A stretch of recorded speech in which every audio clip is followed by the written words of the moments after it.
રાજ્ય સમિતિની જોઈન્ટ મિટિંગો કરે છે અને ખુશી છે જે નિર્ણયો થાય એ નિર્ણયોના આંદોલનની અંદર નાની બેન તરીકે આશા વર્કરને ઉત્સાહો છો, જેમ સરકારની સામે આપણી એકતા દેખાડે અને 11 યુનિયનો ભેગા થઈને જે દિલ્હીમાં બધા પ્રોગ્રામો કરે, રેલીને બહુનું આયોજન હોય તેમાં પણ આપણે સાથે પ્રોગ્રામો કરીએ, એમ ગુજરાતની અંદર પણ સાથે પ્રોગ્રામો કરી અને ઉત્તરોત્તર પગાર વધારો જેમ આંગણવાડીને મળ્યો તેવી રીતે આશા વર્કરોને ફેસિલિટરને મળ્યો છે. 10,000 રૂપિયા ફેસિલિટરના પહોંચી ગયા છે. આશા વર્કરને 8 થી 9,000 સુધી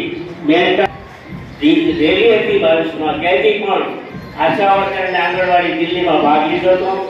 ગુજરાતની અંદર અમદાવાદની અંદર રેલીની મંજૂરી ન મળી એટલે આપણે દોડાદોડી કરીને આપણે એક સંમેલન કર્યું. સંમેલન કર્યા પછી રેલીની મંજૂરી, કારણ કે અમિત શાહ આપણને નડી ગયા હતા, પણ સંમેલન તો ઓચિંતું તાત્કાલિક જ કર્યું અને હોલ ભાડું ભરીને સંમેલન કરીને સરકારને ચીમકી આપી છે ત્યાં 10 થી 12,000 બહેનોનું સંમેલન કર્યું. ત્યાર પછી આપણે રેલી કરી ગાંધીનગર કર્યું અને બને એટલા પ્રયત્નથી અમે આગેવાનોને વધુ સંખ્યા લાગીએ છીએ.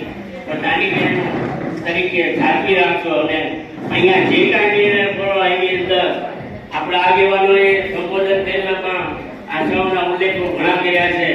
એના મતલબ કે આપણી એકતા જળવાય અને આગળ વધે એનો પ્રયત્ન કરજો. ઇન્કલાબ જિંદાબાદ.